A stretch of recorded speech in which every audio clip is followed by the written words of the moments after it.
Mama Kenje, tunaomba ndugu zangu mtusaidie, atapata atachunga.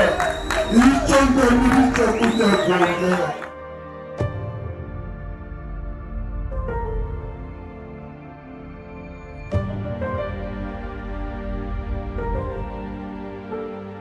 Ni sauti dhoofu, imekauka na imejaa ukakasi. Inasikika kwa tabu, lakini ndiyo iliyoleta ukombozi kwa Mama Sele aliyekuwa anaishi na mtoto wake katika mitaro maeneo ya kituo cha mabasi Mbezi, akiwa hana uhakika wa kupata chakula chake na mwanaye.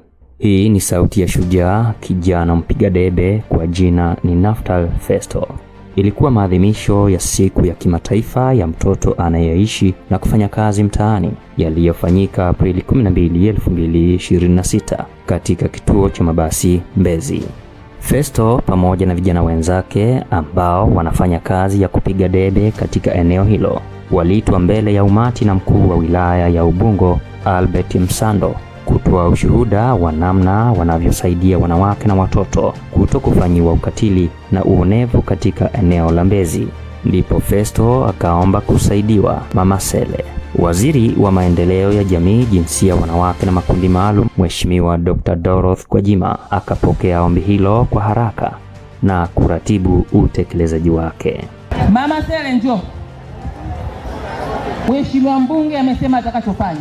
Na wizara haiko nyuma. Niko na katibu mkuu hapa. Tumeongea haraka sana, watafute godoro na kitanda kwanza. Hawa walale mahala sahihi, lakini atamtafutia hata hapo 500 mkazitafute katibu mkuu za matumizi ya huyu Sele. Huzuni ya Mama Sele ikageuka kuwa furaha kubwa, kwani sasa maisha yake na mwanaye yanaenda kubadilika kutokana na juhudi za serikali kwa kushirikiana na wadau, mashirika yasiyo ya kiserikali kwa kumnusuru mtoto huyo na kuchangia huduma mbalimbali ikiwemo malezi, malazi, makazi na mahitaji mengine. Na hapa Mama Sele anapata nafasi ya kuelezea historia yake na mwanaye huku akishukuru serikali kupitia maadhimisho hayo kumsaidia. Kwa jina naitwa Sofia John Mlisho. Nimetokea mkoani Njombe, wilaya ya Ludewa. Ndio nilizaliwa huko. Mama yangu alivyonizaa akanilea kidogo, nilipofikisha miaka 3.5 akaondoka Njombe, akaja Dar es Salaam kutafuta maisha. Akatafuta maisha, alivyoona angalau akanifuata. Nilipokuwa na miaka 7 akanileta Dar es Salaam. Tukaishi sehemu ya kwanza Mbulati, tukaishi Mbulati, tukahama Mbulati, tukahamia Kimara. Tulivyohama Kimara tukahamia Mbezi Msigani zoni. Tulivyohamia huko tukaishi, nikasomea shule ya msingi Msigani. Nilivyomaliza kusoma shule ya msingi Msigani nikafaulu sekondari Kibweheli. Ila sikufanikiwa kwenda sekondari Kibweheli kwa sababu ya mazingira ya nyumbani kwetu yalikuwa magumu. Baada ya mazingira ya nyumbani kwetu kuwa magumu, nikatafuta kazi, nikaenda kufanya kazi airport. Kazi za ndani, nikafanya kazi za ndani, nikaachana na kazi za ndani, nikaja Mbezi nikajiajiri. Nikawa nauza mitumba kule chini sokoni. Nikauza mitumba, baadaye nikakutana na baba Suleimani, kazaa mtoto. Nikamlea. Baada ya kumlea tukagombana. Tulivyogombana tukaachana. Tulivyoachana nikaja kuishi hapa Darajani. Baada ya kuishi hapa Darajani, mzazi mwenzangu yeye akapata matatizo akaenda jela. Akafungwa mwaka mmoja, kwa mpaka muda huu bado yuko jela, hajatoka jela. Leo kwenye maadhimisho haya nashukuru nimekuja kwenye maadhimisho haya, nimepata msaada. Tunanalena Mama Kenje, tunaomba ndugu zangu mtusaidie, atapata atachunga. Hicho ndio nilichokuja kuongea. Yule pale mtoto anakuja Selemani huyo hapa na mama. Baba yake hayupo. Baba yake hayupo.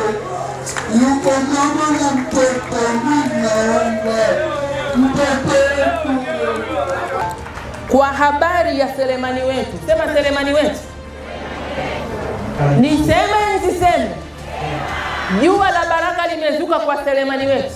Wadau, wa Dr. Samia Suluhu Hassan, Rais wa Jamhuri ya Muungano wa Tanzania, katika kuwawekea mazingira mazuri ya kazi.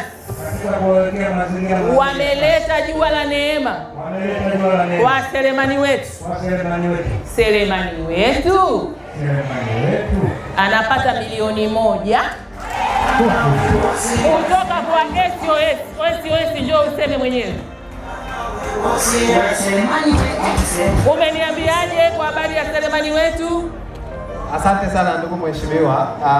Kwa habari ya selemani wetu, tunashukuru mheshimiwa mbunge amesema atatoa pango kwa ajili ya kuishi katika mazingira salama, lakini kaimu katibu mkuu na wizara yako umesema mtahakikisha anapata kitanda na godoro kwa ajili ya kuwa na malazi na 500,000. Sasa SOS baada ya kuwa hayo yote yamefanyika, yuko ndani anaishi kwenye nyumba ya pango nzuri, tutatoa kiasi cha shilingi milioni 1 kwa ajili ya chakula chake. Makofi kwa SOS. SOS oye! Kama haitoshi, sema kama haitoshi.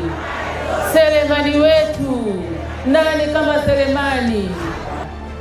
Napenda kutoa taarifa kwamba ndugu Mboma Daudi ambaye ni mmiliki wa Blue Hope makao yaliyopo Mabibo amejitolea kumsomesha na kugharamia malezi ya mtoto Selemani.